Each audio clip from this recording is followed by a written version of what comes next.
TGV numéro 5400. Mais qu'est-ce que tu faisais? T'es encore en retard. C'est pas ma faute. Je le trouvais plus. Quoi, ton billet? Mais je te rappelle aujourd'hui que les billets sont sur nos téléphones. On n'est plus à l'époque des trains à vapeur. Mais non, pas mon billet. Ça. Tadam! Oh non, me dis pas qu'on a failli rater notre train à cause d'un vieux truc qui part en morceaux. Et si? Oh non, mais c'est quoi ce vieux bouquin? Mais un vieux bouquin. C'est à papa. Son chèque de 1953. L'indispensable du voyageur. Je voyage jamais sans, tu le sais très bien. Mais c'est pas possible. Toi et tes vieux trucs de cheminot, t'en as pas marre? Déjà qu'on est obligé de prendre le train alors qu'en avion on serait déjà arrivé. Un vrai voyage ne peut se faire qu'en train. Oui, je sais. C'est ce que disait toujours papa. Ça te rappelle pas les vacances? Quand on était petit et qu'on partait en voyage? Si, enfin moi je me rappelle surtout des interminables discussions de papa avec les autres cheminots sur les quais de gare, à parler de leurs machines, de leur lutte. Allez, arrête de râler, c'est les vacances. En voiture et à nous les bains de mer. Et arrête de crier comme ça là, on va nous prendre pour des touristes. Bienvenue dans Il était une voix, le podcast de Rail et Histoire. La guerre, l'écologie, le droit des femmes, l'élection présidentielle, l'art. Chaque mois, nous explorons l'histoire au travers d'une thématique. Dans cet épisode, on vous parle de tourisme ferroviaire. Savez-vous qui sont les premiers touristes de l'histoire? Eh bien, ce sont des touristes.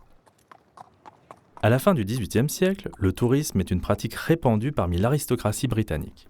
C'est la coutume pour les jeunes garçons, après leurs études classiques, de partir en voyage en Italie et en France pour parfaire leur éducation. On appelle ça le Grand Tour. Un peu plus tard, au XIXe siècle, le chemin de fer apparaît et se développe. En France, Stendhal, auteur romantique du Rouge et Noir, s'empare lui aussi du terme et écrit en 1838 un récit de voyage intitulé « Mémoires d'un touriste ». Mon correspondant de Lyon m'a donné une belle étude de chemin de fer de Lyon à Marseille par M. Kermingan, inspecteur général des ponts et chaussées. C'est avec la carte fort bien exécutée qui accompagne ce projet que je voyage maintenant. En France, la première ligne de chemin de fer conçue pour les voyageurs est inaugurée le 24 août 1837. Elle relie Paris à Saint-Germain-en-Laye. Peu à peu, les distances entre les villes se réduisent. Par exemple, en 1780, il faut compter 8 jours si vous voulez vous rendre à Marseille depuis Paris. En 1889, grâce au train, vous ne mettez plus que 15h25. En 1937, 9h et aujourd'hui comptez 3h15. Mais revenons au milieu du 19e siècle. À l'image de nos jeunes aristocrates britanniques, la population française voyage de plus en plus et part à la découverte du pays, notamment des côtes françaises. Deauville, La Baule, Dieppe, Biarritz. Les cités balnéaires commencent alors à se développer. C'est ce que nous raconte Bernard Berthaud, historien local de la Baule-Escoublac, ville balnéaire de Loire-Atlantique, où il est né et a grandi.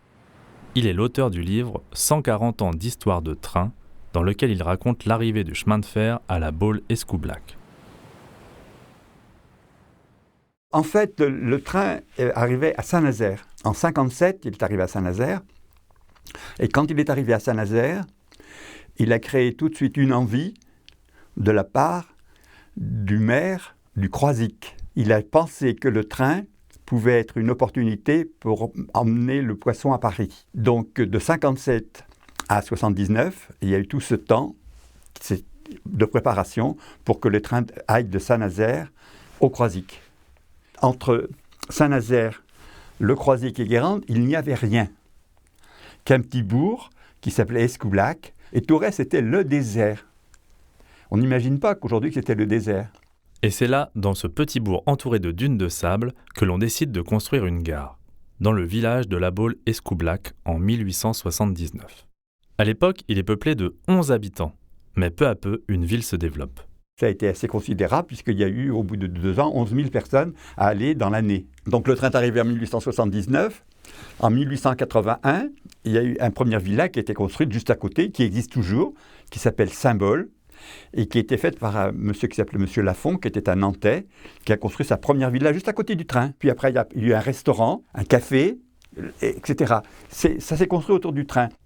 Jusqu'en 1900, il y a eu, de la part des Nantais, une envie de venir sur la côte pour soigner les enfants qui n'allaient pas bien. Et ainsi, il y a eu des Nantais qui étaient assez riches, assez fortunés, qui construisaient des maisons le long de la mer, avec des hectares autour d'eux, qui prenaient tout ce qu'ils voulaient, quoi. C'était un peu comme ça. Et c'était avec l'idée de soins. C'était une idée de soins, plus qu'une idée de détente. Ce n'est qu'au début du XXe siècle que le train devient un moyen de visiter, pour le loisir, la Baule-Escoublac avec les trains de plaisir. C'est justement pour, entre 1900 et 1914, faire un peu de renouveau par rapport au train, l'idée de faire un train de plaisir, c'est-à-dire un train où on partait pour 3 jours avec couchette. Au lieu que ce soit un bateau qui aille comme ça d'escale en escale, les gens descendent et remontent, c'était un train. Un train de plaisir où les gens dormaient, ils avaient leur couchette, etc. Et ils profitaient du casino, ils profitaient de tout ça, puis ils revenaient, ils mangeaient dans les restaurants, mais ils revenaient dormir là. Et les mauvaises langues disent qu'on allait plutôt avec son amante que sa femme, etc. Bon, enfin, il ne faut pas croire non plus tout. Le vrai déclenchement, ça a été les années folles, c'est-à-dire après la guerre de 14. C'est vraiment là que s'est déclenché une envie de venir à la Baule. Il y avait des personnalités du show business, etc., qui avaient des villas et qui invitaient des gens comme Sacha Guitry, c'était les personnages de l'époque, et ça faisait venir beaucoup de gens, et il y avait beaucoup de festivités, des concours d'élégance, des courses de voitures, des courses de chevaux, les choses. On est là en plein dans le loisir, on est en plein dans la détente. Je ne sais pas quand je mourrai, si j'aurai très envie d'un saule, mais du moins tant que je vivrai, c'est sous les grands pins de la Baule que j'aimerais passer ma vie. Sacha Guitry.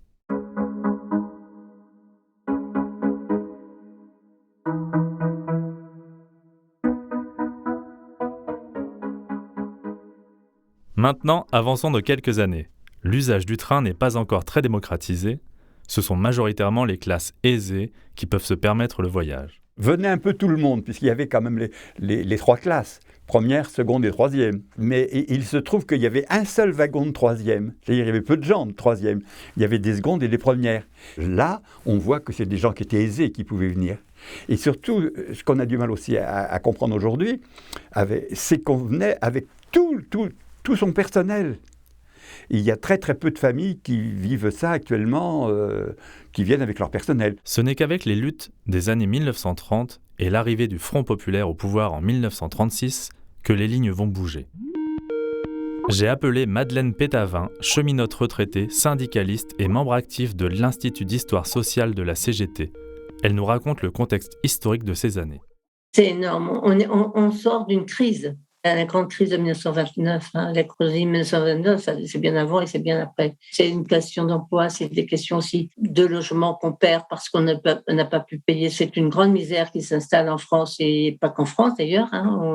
On sait que ces crises se sont développées aussi dans d'autres pays. Et il y aura un déclencheur peut-être de ras-le-bol, de trop, c'est les émeutes de 1934 qui vont faire que il y a du côté des partis politiques une prise de conscience qu'il faudra peut-être quand même d'abord, avant tout, s'unir pour chasser ce fléau qui est la misère, l'absence de logement, l'absence de salaire décent, l'absence de temps pour soi aussi. Ça va être une énorme bouffée d'air parce que ça va être l'unité de toutes les couches populaires de France pour avoir un autre lendemain. Le 20 juin 1936, le Front populaire acte la semaine de travail à 40 heures et 6 à 12 jours de congés payés par an. C'est une révolution.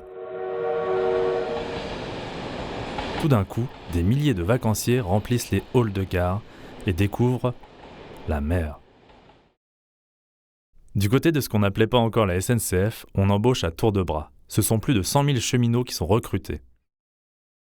Les trains ont aboli les distances entre la mer et les fumées citadines, la grisaille parisienne. Ces nouveaux vacanciers de l'été 36, comme les désigne le magazine La Vie du Rail, inaugurent la civilisation des loisirs. Il y a un goût pour les loisirs qui s'affiche dès 1918. Et ça s'affiche notamment pour les sports, ça s'affiche aussi pour le tourisme, ça s'affiche pour la culture. Mais les congés payés et la réduction du temps de travail va donner du crédit aux loisirs. Il y aura une envie de vivre autrement quand même, parce que pour ceux qui sont pas morts, pour ceux qui ont vu leur famille décimée, ils veulent plus de la guerre, ils veulent vivre autrement. Et donc ça va être quand même une explosion au moment du Front populaire, parce que là peut-être que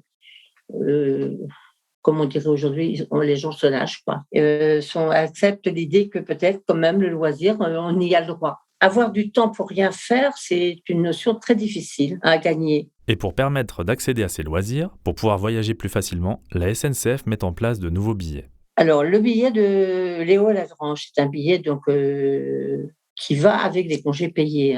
Il faut avoir un certificat de congés payés pour le présenter à la SNCF à l'époque et présenter pour que la famille ait aussi le droit à ce billet de congés payés. Il offrait 40% de mémoire pour le travailleur, sa famille, et un peu plus, 50%, je crois, pour les petits-enfants. Ces billets, du nom de Léo Lagrange, sous-secrétaire d'État au sport et à l'organisation des loisirs, sous le Front populaire, sont mis en circulation en juillet 1936, après d'âpres négociations avec les compagnies ferroviaires.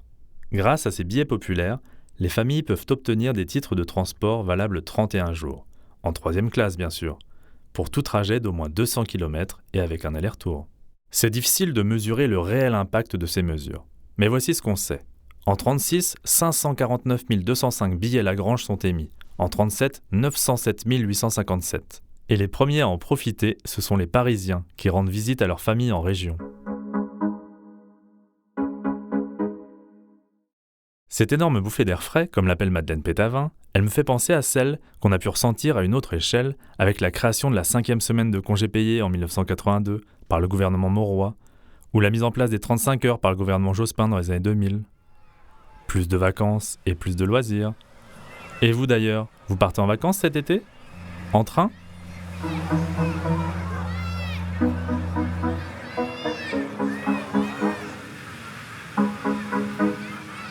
Avant de se quitter, j'ai eu envie de vous parler d'un objet symbolique des années que nous venons d'aborder. Savez-vous ce qu'est le Chex, dont parle Delphine en début d'épisode ? Mais un vieux bouquin. C'est à papa, son Chex de 1953, l'indispensable du voyageur. À l'époque, tout voyageur qui se respecte doit emporter avec lui un guide, un compagnon de voyage. En France, ce sera le fameux guide Johann d'Hachette. Et pour bien préparer son expédition, il faut aussi se renseigner sur les horaires des trains. La référence absolue, c'est le Chex, la Bible du voyageur organisé et du ferrovipat. Ce livret tient son nom de son auteur, Napoléon Chex, né le 30 avril 1807 à Châteauroux. En 1845, il fonda à Paris l'imprimerie centrale des chemins de fer, qui, dès l'année suivante, sortit le premier livret indicateur des horaires de train. Le célèbre Chex était né. Merci d'avoir écouté ce premier épisode de Il était une voix, un podcast de Rail et Histoire. Vous trouverez en description les sources utilisées dans cet épisode. Rendez-vous le mois prochain pour un nouvel épisode, et d'ici là, n'hésitez pas à nous dire si ça vous a plu. Passez un bel été et à bientôt.